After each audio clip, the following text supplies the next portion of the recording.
Under the gentle glow of the morning sun at Buckingham Palace, a little girl named Daisy, just 7 years old, stepped into a moment that would touch countless hearts.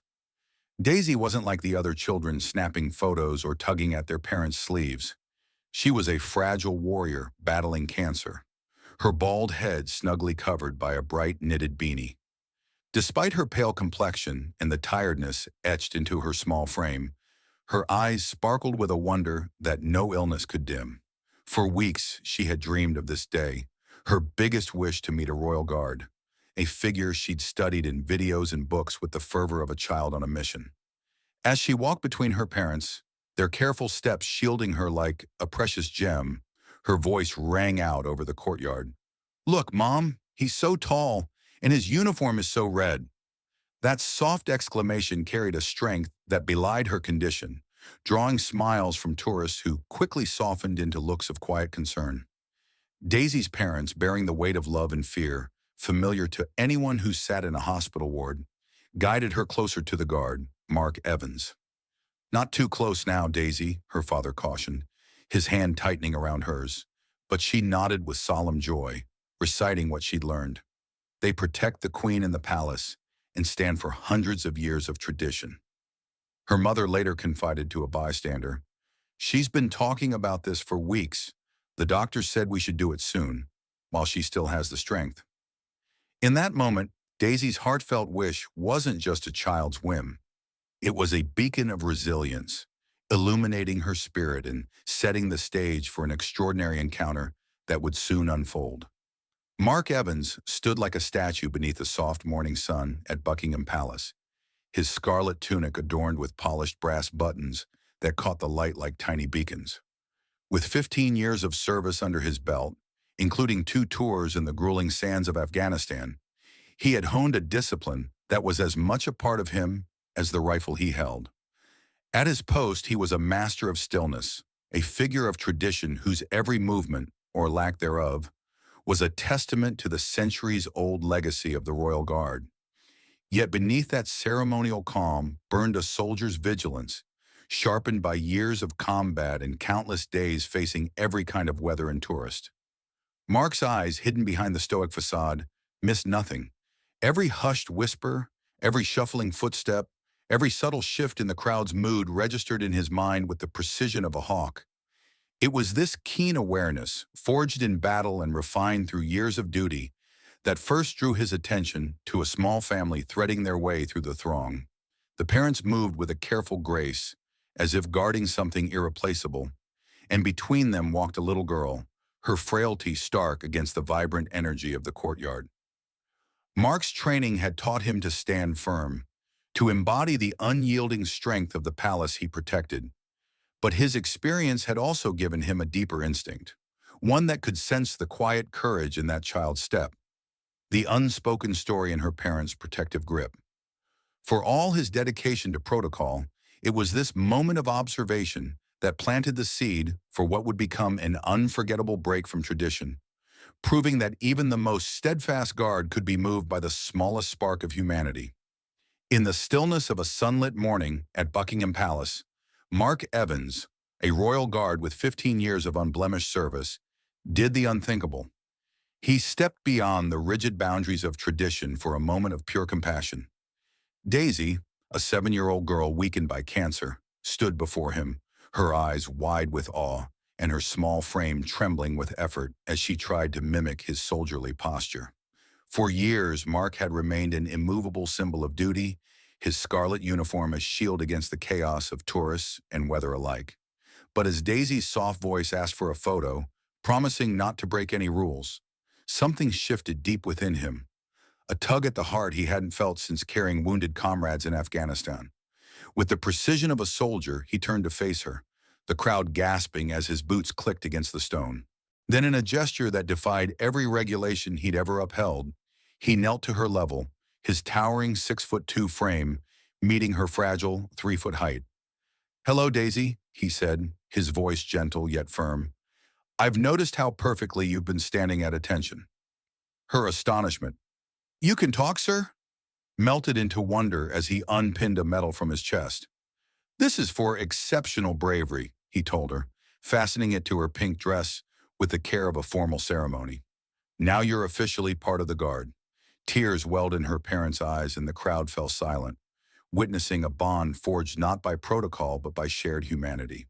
In that fleeting act, kneeling, speaking, giving, Mark honored Daisy's courage with a compassion that transcended his role, proving that sometimes the truest duty is not to a palace, but to a child's fleeting, fragile hope. As the morning sun bathed Buckingham Palace in a warm golden hue, the usual hum of tourists, snapping photos and chattering about the royal guard, faded into a reverent hush, replaced by an outpouring of emotion that no one could contain. At the center of it all was Daisy, a 7-year-old girl fighting cancer, her frail body dwarfed by the grandeur around her, and Mark Evans, the stoic guard who broke tradition to honor her courage. When Mark turned with military precision to face Daisy, a collective gasp rippled through the crowd. Hundreds of strangers who moments before had been focused on his scarlet tunic and polished buttons now fixed their eyes on this tiny warrior in a knitted beanie.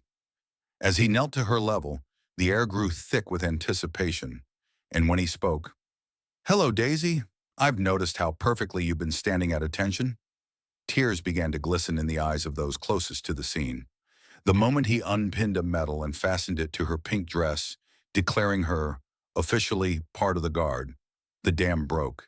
Daisy's mother covered her mouth, sobbing silently as tears streamed down her face, while her father's trembling hands struggled to capture the moment on his phone, his eyes red with pride and heartbreak. Tourists, hardened by travel and time, softened. An American businessman in a suit wiped his cheeks before showing his wife pictures of their own daughters, while a group of Japanese visitors lowered their cameras in quiet respect. Parents pulled their children closer, whispering lessons about kindness, their voices catching as Daisy's small hand rose in a perfect salute, guided by Mark's steady gloved fingers. When he opened his arms and she stepped into his embrace, her thin arms barely circling his broad uniform, the crowd erupted in spontaneous applause, a wave of emotion washing over the courtyard. Some smiled through their tears, others wept openly, moved by the sight of two warriors, one seasoned by battle, the other by illness, meeting in a moment of raw humanity.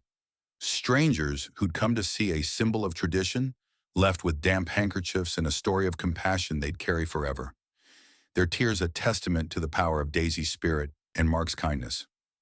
In the shadow of Buckingham Palace, beneath a sky kissed by the morning sun, an extraordinary recognition of courage unfolded between two unlikely warriors. Mark Evans, a royal guard with 15 years of service, and Daisy, a 7-year-old girl waging a silent battle against cancer. Mark stood at his post, a towering figure at 6 feet 2 inches, his scarlet tunic adorned with medals earned through 2 tours in Afghanistan, symbols of a bravery forged in fire and chaos.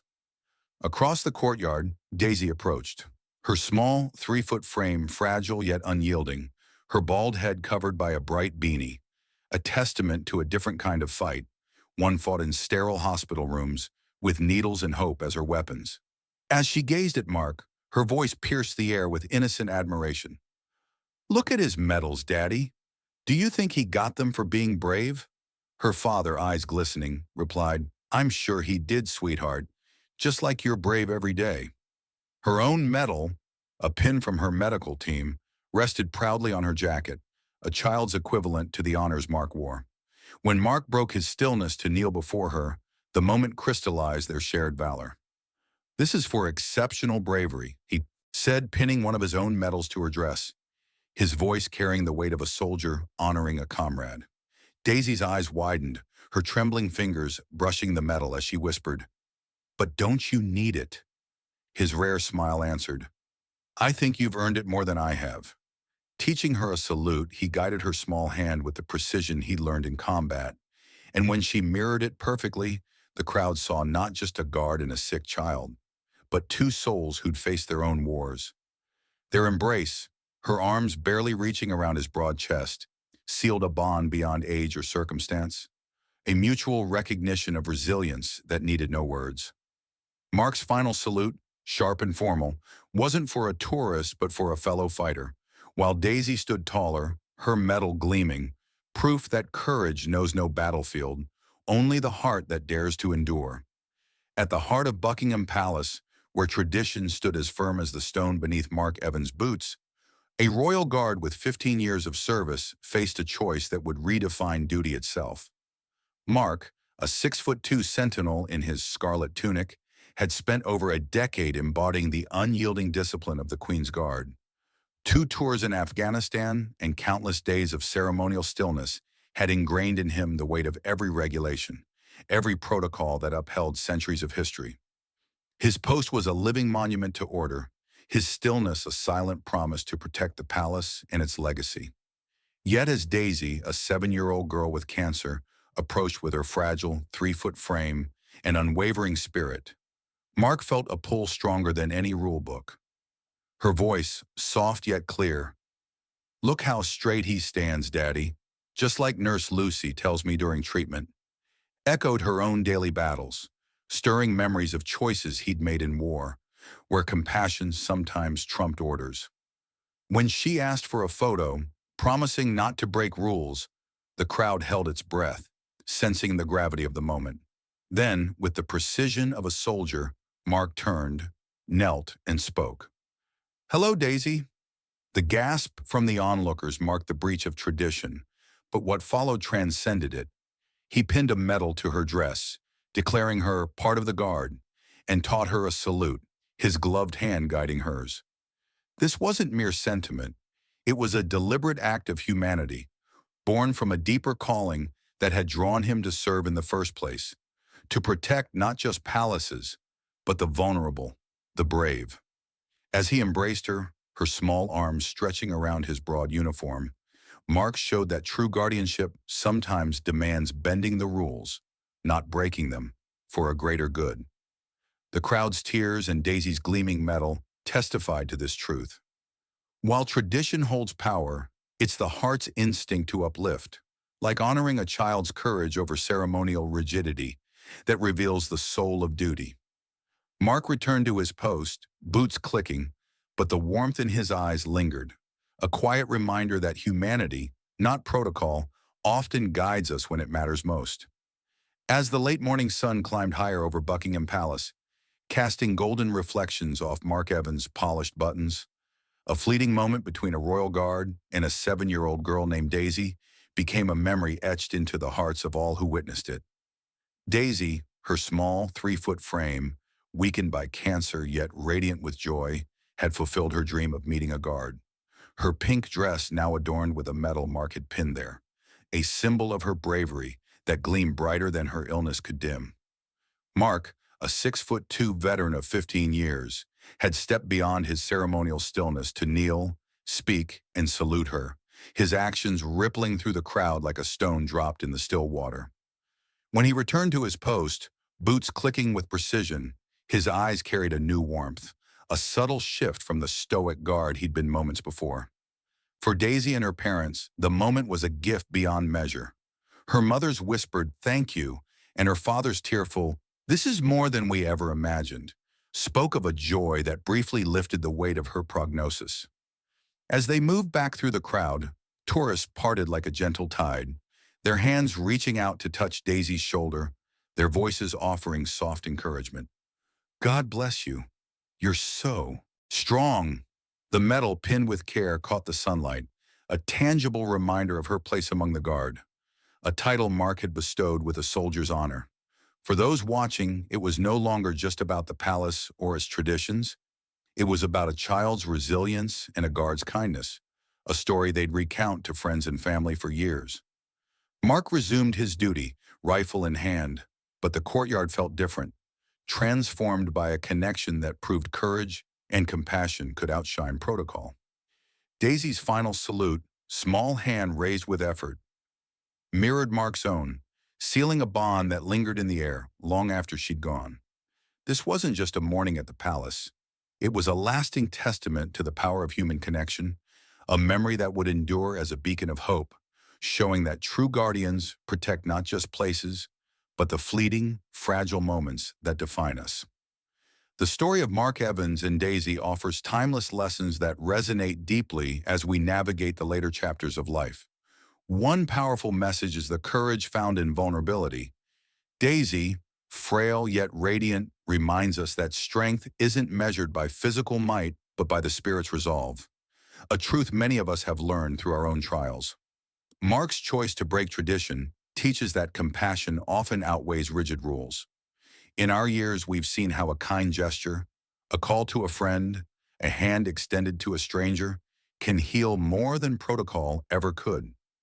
Their encounter also underscores the beauty of connection across generations and circumstances, showing that a moment of recognition, like a shared smile or listening ear, can leave a lasting mark. For us as seniors, this inspires reflection: when to hold fast to habits and when to bend for love. Finally, it's a call to cherish the fleeting. Daisy's joy and Mark's warmth remind us to savor small victories and acts of grace, for these are the threads that weave a life well lived. In our days ahead, let's honor bravery, choose kindness, and treasure the now.